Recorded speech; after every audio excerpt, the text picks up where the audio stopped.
इस पूरे घटनाक्रम में सबसे परेशान करने वाली बात यह है कि पुनः सत्यापन की प्रक्रिया अचानक शुरू कर दी गई, बिना ये बताएं कि इसकी जरूरत क्यों पड़ी।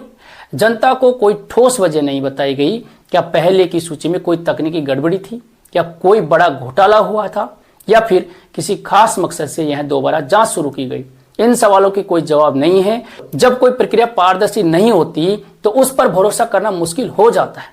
यही इस वक्त बिहार में हो रहा है। अधिकारी एक बात कहते हैं, केंद्र से आए आदेश दूसरी दिशा में जाते हैं और आम नागरिक इस उलझन में है कि अब उसे क्या करना है।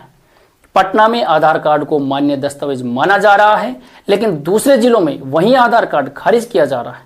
आखिर क्यों? क्या एक राज्य में दो नियम चल सकते हैं? क्या भारत का संविधान इसकी इजाजत देता है? एक जगह कुछ दस्तावेज मान्य हैं, दूसरी जगह वही दस्तावेज अमान्य कर दिए जाते हैं। इसका नतीजा क्या होता है? आम जनता भ्रमित होती है। लोगों को ठीक से नहीं पता कि उन्हें कौन से कागज देने हैं, किस अधिकारी के पास जाना है। अगर उनका नाम हट गया तो उसे दोबारा कैसे जोड़ा जाए? कई गरीब, बुजुर्ग, ग्रामीण नागरिक ऐसे हैं जिन्हें न तो ये प्रक्रिया समझ आती है और न ही उनके पास वो सभी दस्तावेज होते हैं जिनकी मांग की जा रही है। इसका सीधा असर उनके वोट डालने के अधिकार पर पड़ता है और यही सबसे बड़ा सवाल है। क्या लोकतंत्र में वोट देना अब डॉक्यूमेंट्स और सिस्टम की लड़ाई बनकर रह गया है? इस बीच सुप्रीम कोर्ट का एक बयान सामने आता है। कोर्ट ने साफ कहा, चुनाव आयोग का काम लोकतंत्र को मजबूत करना है, उसे बाधित करना नहीं।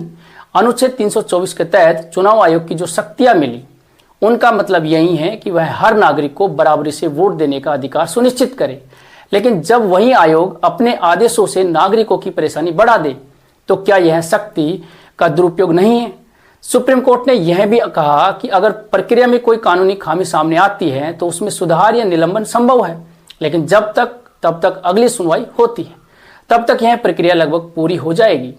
अगली सुनवाई 28 जुलाई को है, जबकि ड्राफ्ट मतदाता सूची की आखिरी तारीख सिर्फ 4 दिन बाद है। मतलब जो होना है वह तब तक हो चुका होगा। यह एक रणनीति हो सकती है। पहले प्रक्रिया पूरी कर लो, फिर कहो कि अब कुछ बदला नहीं जा सकता। यह लोकतंत्र के साथ खेल नहीं तो और क्या है। जब प्रक्रिया चल रही हो तब न्यायिक हस्तक्षेप का असर होता है, लेकिन अगर निर्णय पहले ही लागू हो जाए तो अदालत भी बहुत कुछ नहीं कर सकती और यहीं से लोकतंत्र कमजोर होता है। इससे उन संस्थाओं की साख पर भी असर पड़ता है जो इस देश की नींव है, चाहे वह चुनाव आयोग हो या न्यायपालिका। जब आम नागरिक यह महसूस करता है कि उसकी आवाज नहीं सुनी जा रही, तो लोकतंत्र की आत्मा पर चोट लगती है।